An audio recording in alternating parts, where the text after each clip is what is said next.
Good afternoon, guys. Today I'm going to be going over how to complete your assignments for week 3.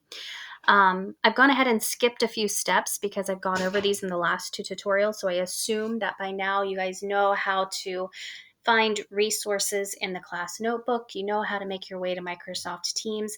So I'm going to get started right here on the Microsoft Teams assignment page, where you will have a Run Wild Foursquare card assignment for week 3. And I have instructions listed here. It's very similar to the last few weeks. I just want to kind of go over the differences between last week and this week. It should be pretty short. But basically, I just want you guys to upload a Word document to this assignment that has any prompts or any responses that you've written. And then also if you have any additional resources that you want to share. So for example, if you've done the blackout poetry for this week and you want to share with me a picture, you can go ahead and upload the picture to this assignment as well as the Word document.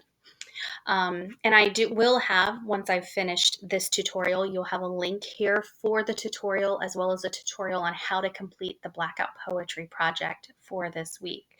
And I just want to state again, I've stated this before, but these assignments are strictly for feedback. They're for your own growth. They're not graded. We have given you a lot of work to do, 4 assignments plus a project. And so there isn't an expectation that you would complete all of this in 90 minutes. The expectation is that you just work for 90 minutes and you do as much as you can. And you will have a choice of things that you want to do within that 90 minutes. So that's all that we're asking you to do. I don't want anyone to feel pressure to complete all of the assignments.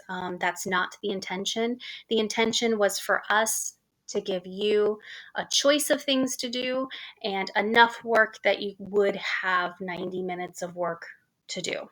So I just wanted to make that clear. Now I have our reference materials listed here, Run Wild 427. So if you go ahead and open up that document, you can click on Open Online.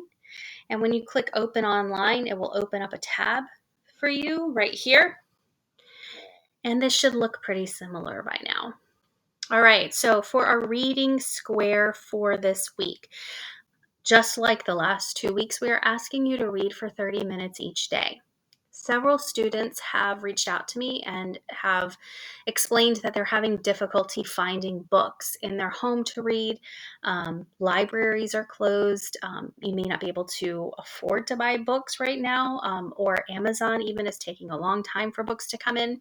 So we have found this resource for you called Teen Book Cloud.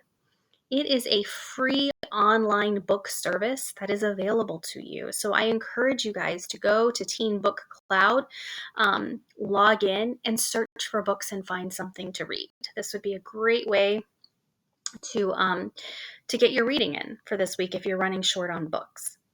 In addition to those 30 minutes, we would like for you to read this article. It's called Do Not Disturb: How I Ditched My Phone and Unbroke My Brain.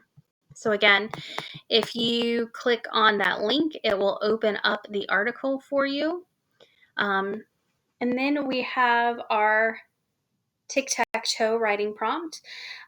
It's just like it has been for the last 2 weeks.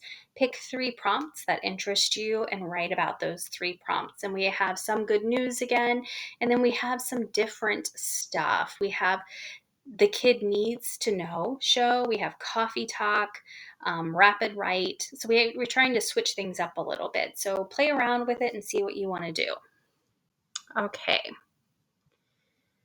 This week for our speaking, we have a TED Talk called How Boredom Can Lead to Your Most Brilliant Ideas.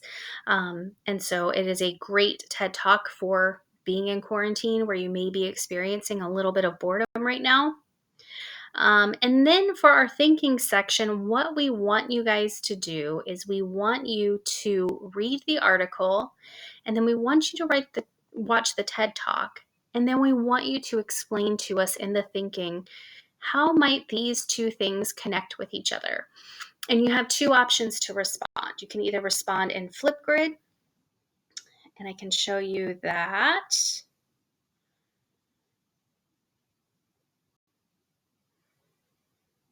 And so in the Flipgrid, this is the response section where you can respond. Remember, my Flipgrid is always moderated. That means that your Flipgrids come to me, I review them, and then I release them out to the rest of students after I've made sure that everything is on the up and up. You also have the ability to respond in writing through Padlet this week, which is a new thing. Several students have emailed me and said that, could I just write my response? I don't really feel comfortable doing a Flipgrid. I don't like to have myself out there, and I'm totally fine with that. And so I have a Padlet here. You click on that, and then you can just add your comment here and your response into this, and then share it with everybody else. And then it essentially creates a thread for students to read, and you can respond to each other. So those are your two options for response this week. So Teen Book Cloud, article, tic-tac-toe writing project, TED Talk, and then a Flipgrid or Padlet response. Okay. Now, for further this week, we have a blackout poetry, and I want you guys to watch the next video to show you how that project is completed. All right, guys, as always, take care and stay safe.